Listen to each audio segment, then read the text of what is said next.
Bienvenue sur votre chaîne Monzila TV. Ici, quoi, Pitokuta na Rabiso na Bino, Poto Beta Masolo ya Mboka. Ningi Tolubakaka, nous on est Congolais, des vrais Congolais, des Congolais, des souches, et tout ça, na Mboka, ou toi, les Sika, Moussoukia, Mokende. Ceux qui bébent, Zibeba, Léon, na Mboka, ou Bissouba, Oto, Mokende, ou Wap. Bandeko balandi c'est passé makambo moko na mboka oyo ne balobaka makambo moko inédit ona no salema te ona toyoka te yango ezolobisa lobisa bato mikolo miso tolobi la justice élève une nation. Et quelle année la preuve que réellement la justice élève une nation na émission à l'élo beaucoup yeba pour nini la justice élèvaka une nation. Kaka na émission oyo tozolobela bandeko na ngai le procès tokobenga bongo na mboka na biso pour une première fois na mboka oyo tomona procès oyo na bato ya minene, bato ya armée, bato ya politique, bayi société civile, bayi ba civile, ba s'incliner, ba telema liboso ya procureur pe babenga ye votre honneur. Kitoko yo wapi kaka ndenge wazeko alobaki alingane koswana na balabala te po na balabala bozo swana kaka mena tribunal nyonso bozoloba to zabongo kokoma yango wana lelo lisusu na koyamba mona mboka aronkani oto misana kobeta ne masolo ya mboka mais pauvrement to banda na sengi na ndeko aza na régie avec na sima na caméra ndeko na ngai Ziko Mboma mona ya bato ya mama Mimi Mboma na mama Arlette Mboma soki bakoki ko balancer ngai ba imboka boni balobaki par rapport ya makambo ezoleka na mboka bongo na sima to yamba invité na biso.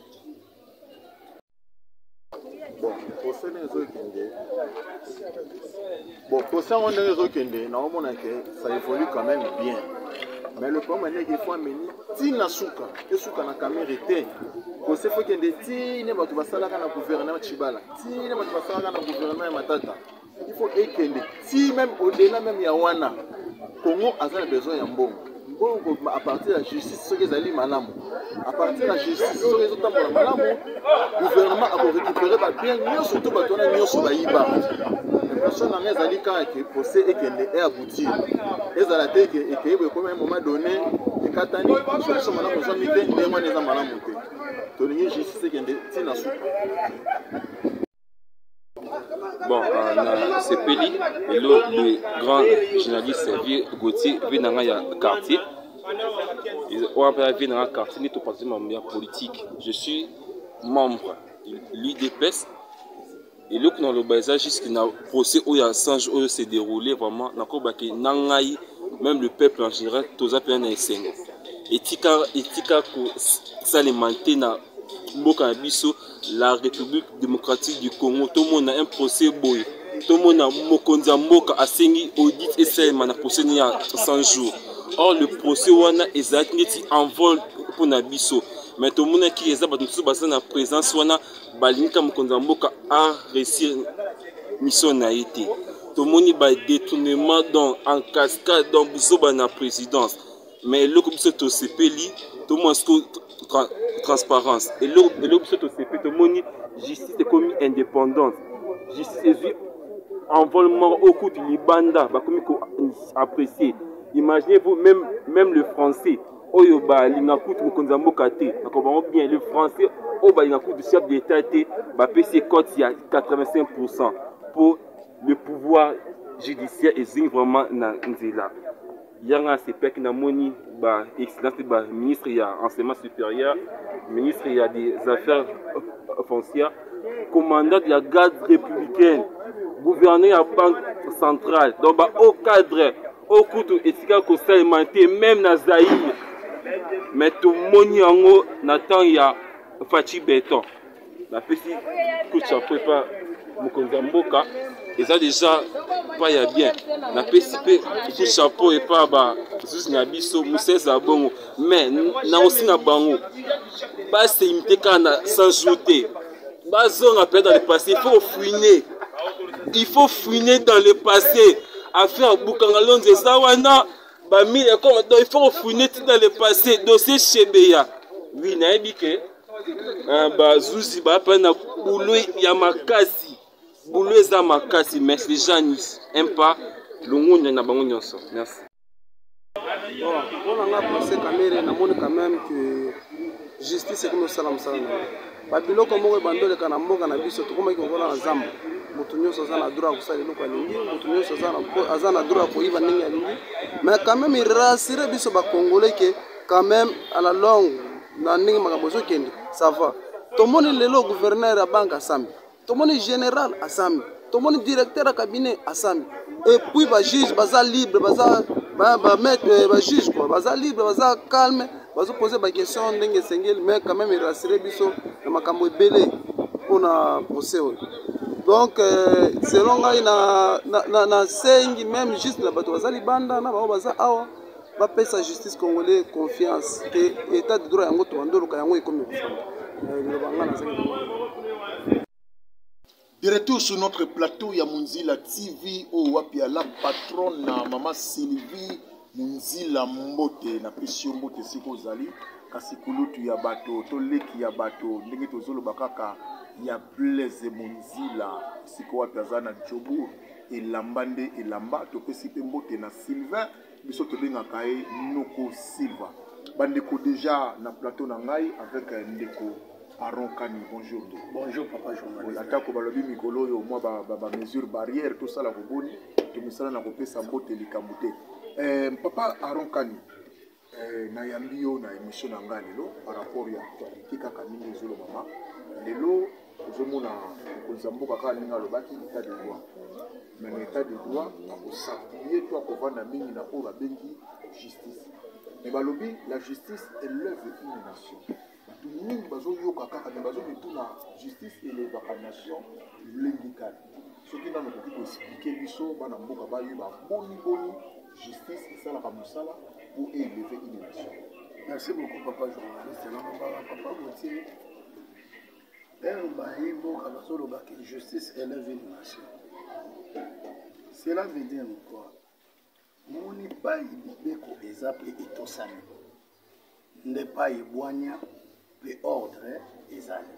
Or pour mboka etomba ndenge balobi ezala élevé, il faut qu'il y ait ordre. Or muto azovandisa ordre eza justice. Yende mukolo mibeko yende mukolo oyo alandaka nini oyo ekokosalama mpona bato bazala na ordre oyo babenge alignement.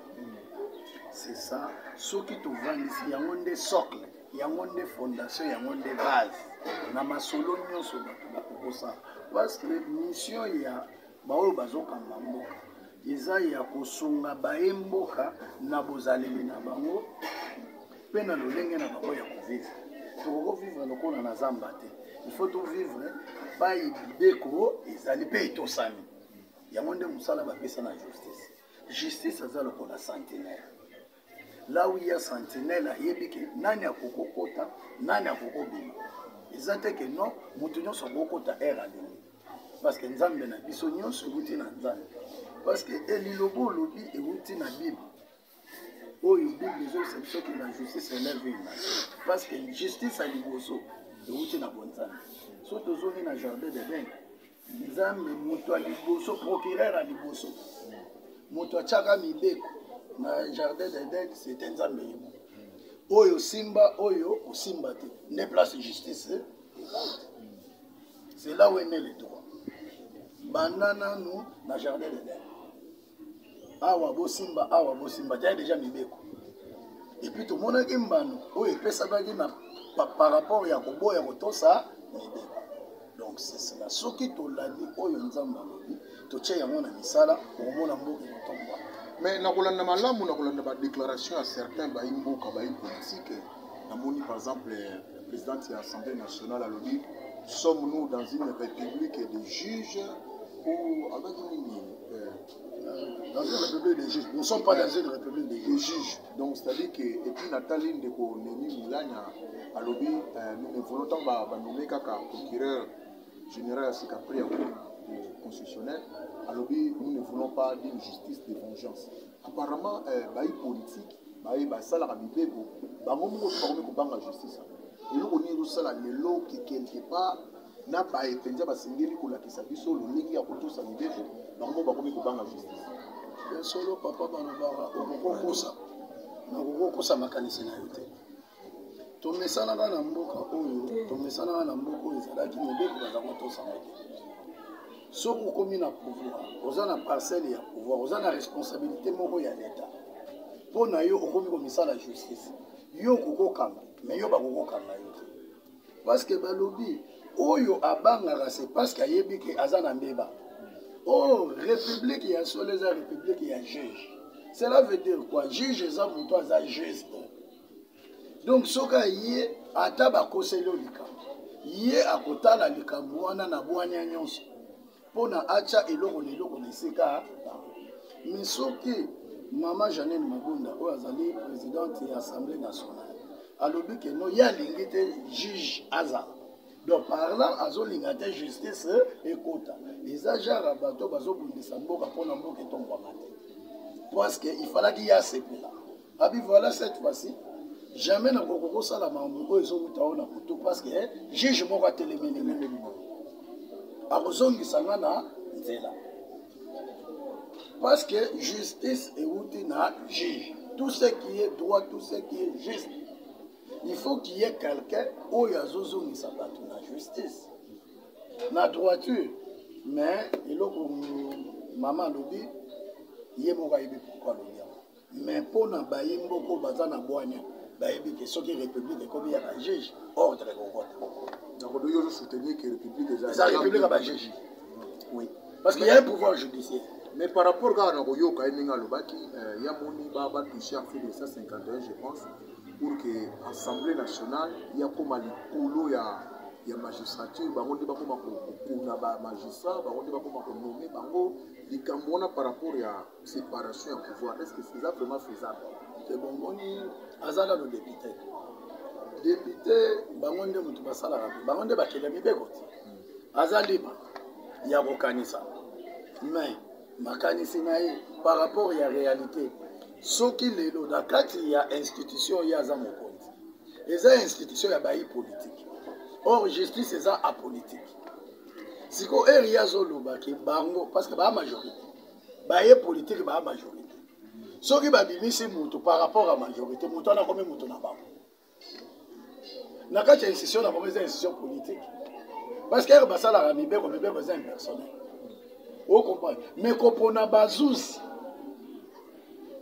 toyebi ke no ndenge baoyo balégislateur basala bayebi ke no mutu azokanga mutu jamais mutu wana kokotya ye na ebonga siko ye makambo alobi mpona lelo toyoki ke no ndeko Alexis Tambwe oyo aza président ya sénat aza poursuivable na justice siko soki ayebi ke ye nde mutu aplasaka procureur est procureur akokanga ye donc c'est que tokodemerika na makambo ya baintérêt wana makanisi wana eza makanisi malamu te mama alobi makanisi malamu te aza nanu na makanisi ya bambolo eleka ya bokonzo eleka mais mokonzi ya mboka alobaki ya kofine dans le passé te soki oza na likambo na justice oyo likambo est ce que le passé ya bandeko ebele yango te bazoloba lelo ke tolingi makambo ya justice ya vengeance te le passé ebelekaki mo ebele makambo malamu ezalaki makambo mabe mpe ezalaki est ce que bandeko mo bazobanga par rapport à le passé na bango te komo olobela na bavengeance merci beaucoup papa journaliste omoni mokonzi ya mboka aza na bwania mingi alobi mpatiango na misala nakofuye na passé te alobi nakofuine na passé te cela veut dire quoi lokola nga nazwi bokonzi oyo nyonso bosalaki etalinga te sikoyo tosangana totonga mboka soki alukaki afuine na passé bakosangana na ndeko Kabila te basala alliance bakosangana na ndeko Kamere te basala alliance sikoyo oyo ezosalama lelo par rapport ya configuration politique eza korelie maloba na ye oyo alobaki ke nakofuine na passé te parce que lelo bato babundisaki elobi azosala na bango azotravaille na bango wana ye eza mokonzi ya mboka me mibeko ya mboka etambolaka te mpona makanisi ya mokonzi ya mboka parce que bato bakoleka me mibeko ekotikala oyo bango bazokanisa ke oyo ezosalama lelo eza mokonzi ya mboka adedire na malobani te justice ekosala mosala nango soki justice nde moto ekolanda eza justice eza mokonzi ya mboka te parce que mpona mokonzi ya mboka ndenge toyebelaki mayema leka na passé mokonzi ya mboka kokovanda boye te na ndeko Kabila.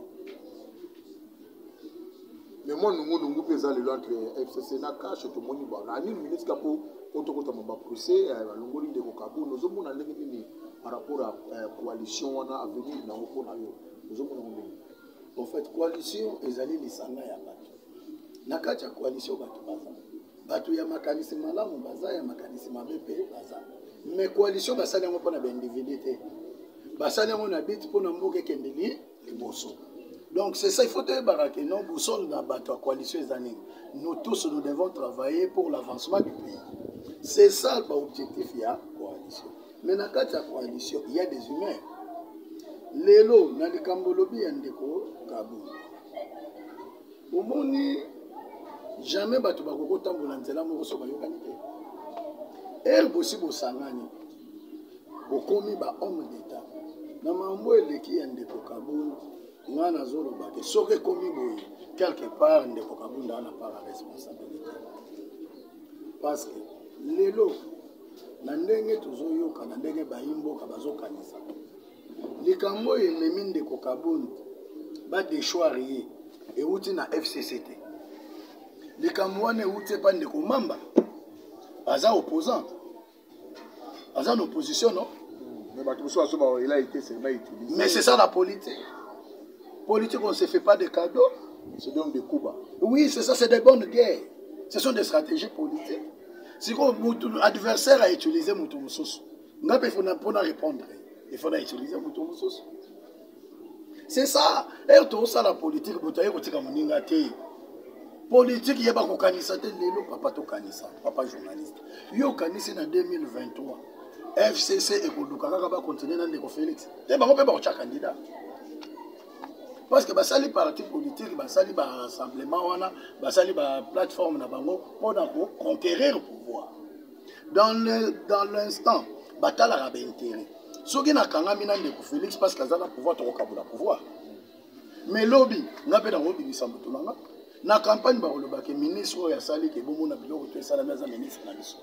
Soki bo voter biso to sala mieux. Et alors ba biloko na ça c'est la politique. Mais lelo ndeko Kabunda balobi yo obimisi mukando lobi ke non congrès ekosenga 7 millions. D'abord yo zanani oza mokonzi ya kati ya institution. Vous en comprenez? Aza na kati ya biro. Na kati ya biro oza wana oza pe lokola lisu ya lisangano politique. Or ye pe fa jouer na politique, naza place mamuto esalaba. Soki na moni na bimisi fuite. Nga na vandi na la. Il aurait mis à ta moutalamuka lubango. Vous comprenez? Mais il y a un lobby. Si vous avez un lobby, il y a ce qu'on appelle un homme d'État ne fait pas de déclarations pour faire des déclarations, pour la consommation de la population. Vous comprenez? À l'interne, au Robé, à l'interne, ce qu'on dit, mais au sein des rapports. Mais les lots est rebimi. Ne comment lobby à Lukaki, Bakutana, de Kokabou. Ne Kokabou, mais si vous dites moi, et au commis ndeko Kabunda za vice-présidente pour na compte ya IDPS to ya compte ya cash aza vice-président ya FCC donc mukonzi aza papa azaka na mutema munene vous comprenez soko tali modèle ya président de la République bato yo baza sima na ifo bana na comportement chef de l'État pour anticiper avant de ndeko Kamere anomaki ndeko Kamere par confiance. La nomination, c'est quelque chose de confiance. Mais la prestation, et ça, les cas, il faut ça là, ou retourner confiance dans le dengue, nous ça. Mais où ils ont les candidats? Donc, quelque part, chef de l'État a décidé. Parce que nous avons fait ça, nous avons fait confiance, nous avons fait ça. Voilà, nous avons fait ça, nous avons fait un procès, nous avons fait un procès, un procès inédit. Tout le monde a dit mais na kota la position na ndenge ezoleka na lelo to moni na ba magistrat comme bangisa na moni bina gouverneur a banque tango aye au sentir que na ke na baconseiller na baministre en fonction baoleka bazopanga donc tosala kaka brièvement lecture po tokoloba no te lokola procès eza na cour tokokoemettre baavis na biso te wana eza mambo ya bajuge baza kuna mais brièvement lecture ndenge ozomona par rapport à justice na ndenge procès ezoleka na lelo lecture nini ozosala na par rapport à procès. Merci beaucoup papa. olobi likambo ya lelo namoni mpenza bazozi bakomobangisa et puis eloko nyonso ezalaka na ebandeli ndeko mokonzi ya mboka président chef de l'état président Félix azwaki pouvoir alobaki ke non chantier na ngai ya liboso eza état de droit. Alors lokola ye nde mutu aye na likanisi wana ye fazala exemplaire mpona ye moko alobi lokola nga na kotosa mibeko nakosala mpe bino mpe botosa mibeko ngai soko osali nini te justice ekokanga yo. Donc c'est pour dire l'exemple eutaka likolo mbisi abandaka kopola na mutu lokola mutu epoli te moyen mpe se epola eza te yango mutu ya bwanya yango nde ese répercuté mutu ahonore bajuge mutu apesi bamagistrat fierté eza nano kokota mboka alobi bosala mosala na bino ezala ngai moyen nabenga bino napesa bino injonction eza te pas d'interférence soki mutu parce que magistrature suprême eza nano ye moko chef de l'état apesi bino injonction te siko yo nani okoya kopesa juge donc force ya bajuge et où t'es pas chef de l'état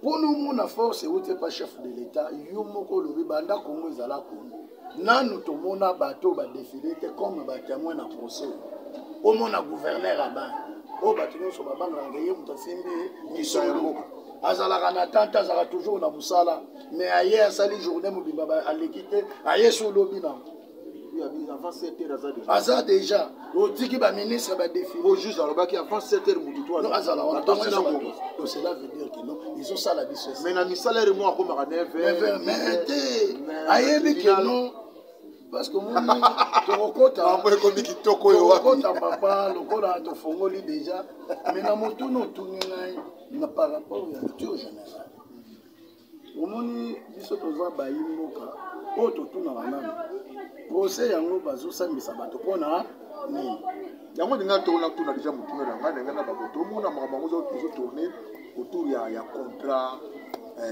oyo l'état congolais asalaki na ndeko Samibo. En fait, contrat penza réellement mpo ndeko azwa contrat na l'état esalema na ndenge nini parce que bato baolanda procès bamosusu mpe bazocomprendre te bamoto oyo tourne autour ya contrat moko bantre Samibo l'état congolais bazoba makambo ya la avena bazolobela makambo ya direction générale ya marché public et tout ça là est-ce qu'on peut expliquer na bandeko te toyeba natikeli opena ngoma comment bamarché wana esalemaka et puis likambo nini ezosalemaka ndeko kamere akwea na mbeba par rapport ya contrat ndenge esalemaka. Merci beaucoup papa journaliste omoni likambo oyo bayemboka bao baa na kati na bao baa libanda bazomona oyo ezosalama c'est par rapport à marché public. Le vrai problème euti na marché public sikoyo l'état ndenge nini l'état acontractaka bamarché public ndenge nini l'état apesaka bamarché public eza na bastructure eza na baloi oyo réglementaka ndenge nini lolenge nini il faut marché public esalama. Cela veut dire quoi? Marché public eza marché entre l'état na baparticulier.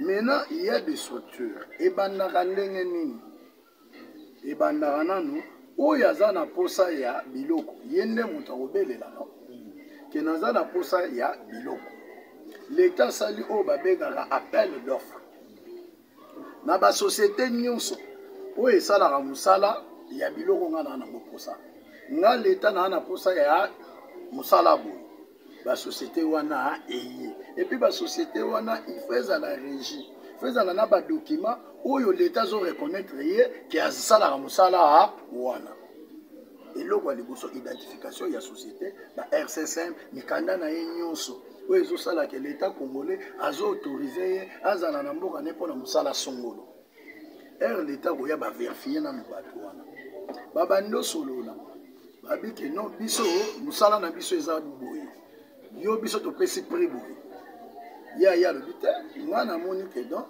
ndenge l'état apesi nga marché mpona na satisfaire l'état nga na kopesa prix oyo eza na se koleka bato nyonso parce que ça na intérêt à l'état ya adépense mbongo ebele te moto aboni ke apesi baprix ya bien l'état kozala nini akozwa ye siko ere akozwa ye eloko ya liboso il faut bakende na baclose yango nde ekomi mosala ya direction générale ya passation du marché bango nde motu batangi bayebi ndenge nini ekendaka babandi kodefinir baclose yo tozwa kani cas d'espèce yo okotongela biso bandako yango ya modele nini baprix nango eza combien bandako yango kozwa yango mpe wapi alobi te fournisseur aye alobi lokola ndeko samibo oyo ezali géré par monsieur Jamal alobi ke non ngai biloko na nga nazwaka yango na Turquie na Istanbul baprix na nga yango bon biso l'état tomoni na baprix oyo opesi biso eza bien mais quelles sont les facilités oyo biso tokopesa mpona opesa biso bandako da bafongola ya koloba ke non soki botyelinga montant songolo na date songolo nakoyela bino bafongola ya bandako bayokani basigner contrat entre les deux parties chaque partie faut respecter nini na baclose na ye c'est comme ça ndenge d'une manière simpliste générale nde bazwaka marché mais eloko nini lelo nde bazwaka marché eloko nini mpena oyo ekwesi papa nongonga moki ata 2 minutes eloko nini esalaki ekunde kokamere akwena parce que luto na hollandais bien signature na ngai eza media botala na signaki te nga nazalaki parti bina bamoye bakangeli mpena lekani na mwa 1 ou 2 minutes na ndenge na nga komona batuni monsieur Jamal ekomi ndenge nini yo ozwa mbongo 57 millions epuis contrat nini oyo yo signé na gouvernement oyo epesi yo ndengisa lotomo ya ozwa 57 millions contrat te sikoyo nano emonani te mais contrat oyo emonani eza kaka contrat moko oyo ezalaki ya kala ya 26 millions contrat elongo de 26 millions 500 ekomi na 27 millions sans pour autant Avenant, c'est la modification d'un contrat. Avenant, quand est-ce qu'Avenant intervenant? Tu signes contrat, tu yokani. Mais eloko élément moko sika ibakani. Makanisi ya sikeye, oyo tolobela kite na contrat. Yango siko mukana babenga yango Avenant. Élément ya sika oyo to ko annexer. Ole to annulé wana te to bakisi un élément voilà lokola bandako ezaki 900 maisons na 9 provinces et kiti 300 maisons na 5 provinces ce sont des éléments nouveaux oyo ezalaki te na contrat initial yango nde Avenant eza ndeni parti esali proposition parti oyo emodifie donc gouvernement l'état congolais alobi te nde toyokanaki na yo eza susu 9 provinces te komi 5 yo moto change non yo moto kosala proposition babengaka yango projet d'Avenant parce que komaka Avenant soki parti mosusu endimi après bosini nde ekomi Avenant mais wana oyo ndeko obita mpona alobaki ezalaki proposition ere atindeli direction ya marché public direction ya marché public otindeli nga mais devis eza te siko 600 maisons bobakisi na yebi te eza ya type nini botindela nga ti lelo devis ya te Avenant pe basinya te bongo ebimi ordre nini nana moyen bapesa vie na bango favorable eza te donc likambo ekolisi ndeko kamere yango oui donc sikoyo ere bakamwi sikoyo yo ndeko jamai ntango okomi eloko toyebi ke etelemaki mais toyebi komonaki leta abimisi misolo ere baluki basala audit d'abord na niveau présidence baye koyoka ke non misolo moko ebimaki 57 millions na nkombo ya Jamal mais mokonzi ya société Samibo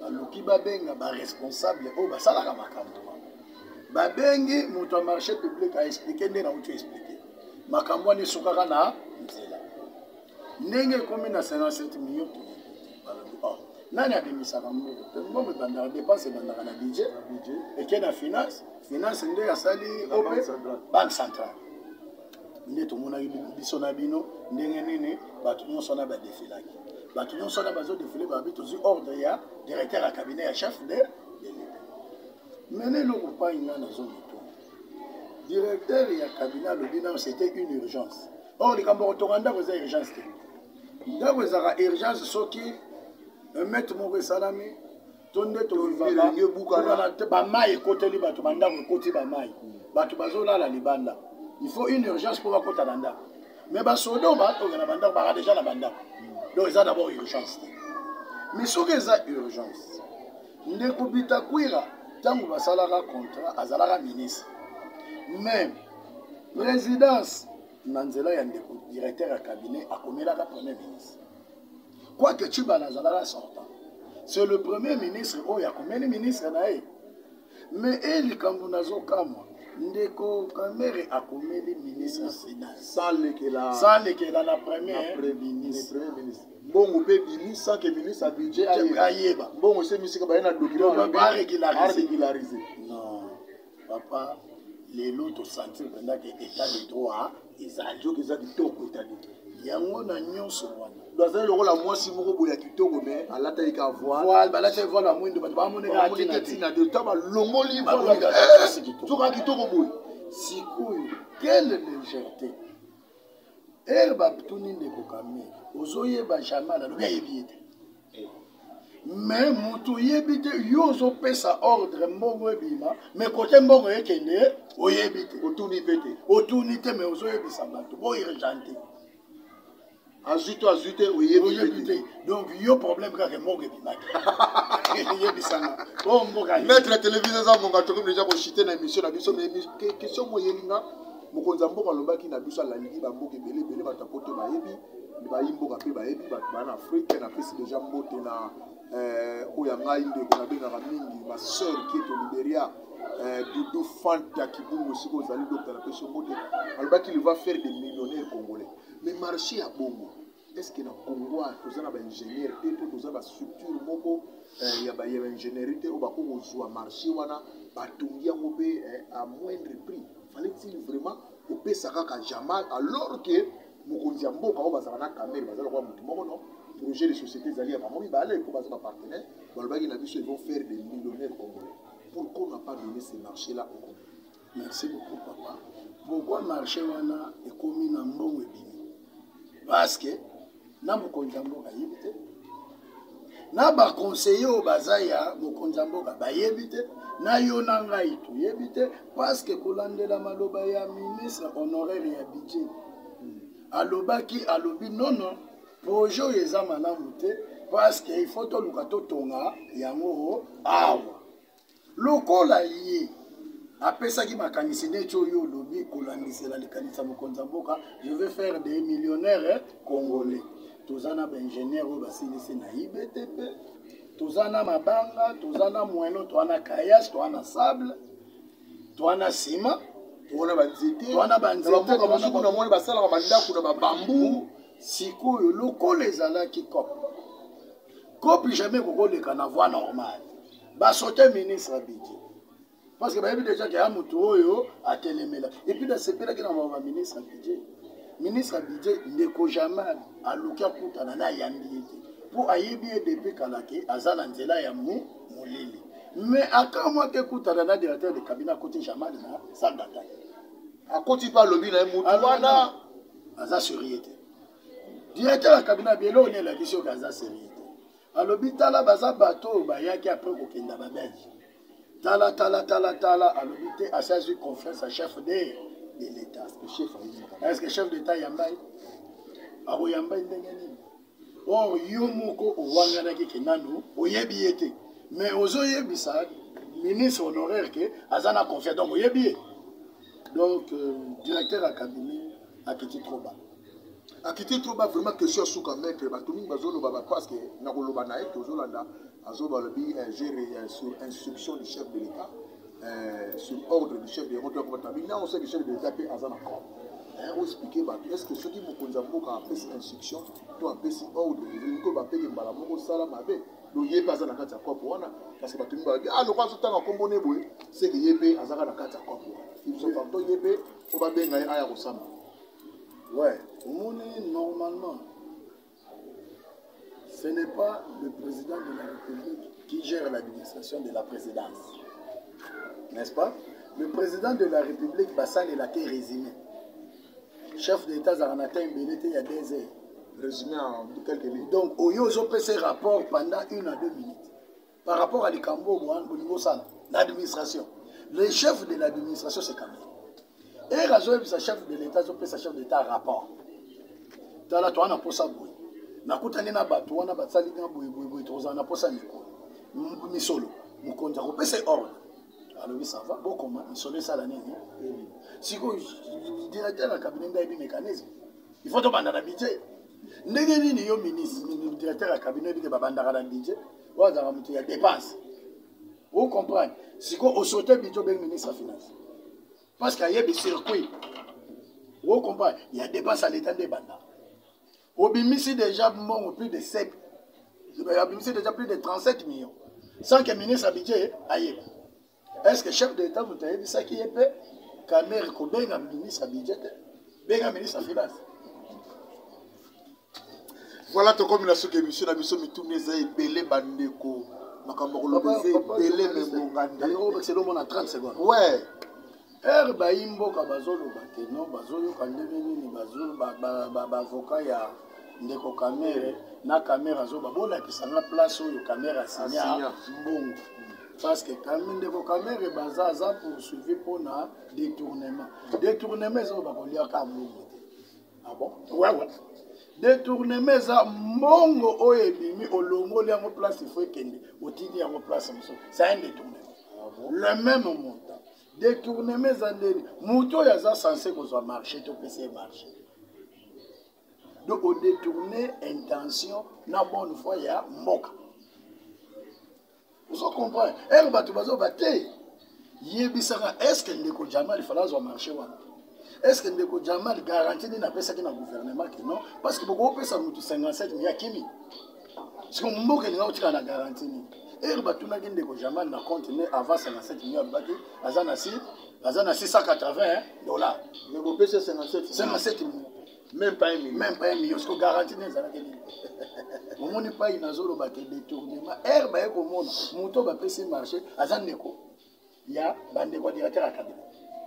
Yena le directeur à cabinet ba camarade. Ba kanga ba photo. Maître Chen ezebele to suki awa pour émission lelo mais tozolo baka mboka kitoko e wapi nini tolobaki état du droit nzokanda zalini mwasi ya kitoko makasi mais balakisaki kaka voile faci béton aye alongoli voile wana tika bandeko balandi to sepela na mboka oyo justice ndenge komi lelo ba homme fort bazali sous-souté mais nous comprenons aujourd'hui mokonzi mboka alingi to vanisa plutôt ba institution forte yango nazopesa mbote na ba oyo ya ngai na pesi apapoza banquier ndenge tolobaka kasi ya un banquier un vrai nde tolobi belu le voidio akunda matata na pesi na rau banka ndeko na ngai papa champagne oyo asalaka biso malamu wapi ndeko na biso vraiment nazopesa lisusu mbote oyo tobengaka le réparateur de cœur depuis les États-Unis c'est un cardiologue Zola Zolix Ndandu na pesi mbote na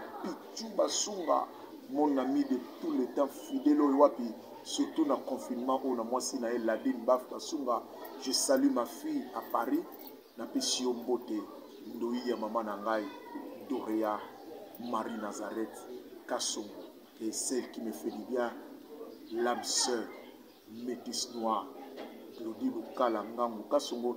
Si vous avez aimé cette émission, en tout cas vous manquez que partager, vous manquez que aimer, vous manquez surtout de vous abonner sur notre chaîne.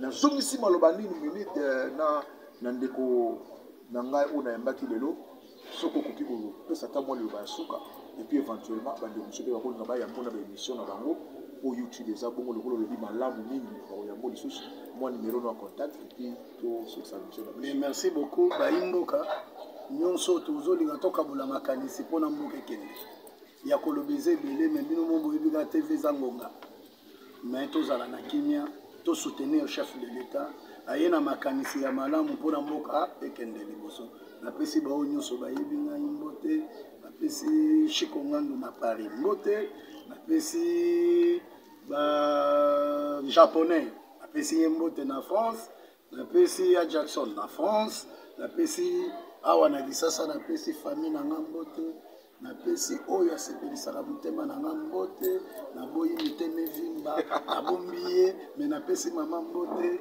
alors napesi base balobaka base d'abord base napesi base ya palabala mbote nouvelle dynamique de base oyo ntango nyonso babetaka sete mpo na mboka napesi bamembre nyonso ya base mbote na remercie papa Gautier Kasongo mbote parce que na bokasi nende bozoyoka ngai napesi numéro na ngai ya contact naza na Airtel mo numéro na ngai ya contact eza 00243 97 oyo babenge 97 220 38 67 numéro na ngai yango. Merci papa Gautier. Voilà bobenge na émission na bino oboboya mikolo na sika vraiment derrière la caméra Ziko Mboma mona ya batu ya mama Mimi Mboma na Paris na vendisi celle qu'on appelle l'éclairage, la beauté qui éclaire les rues de Londres.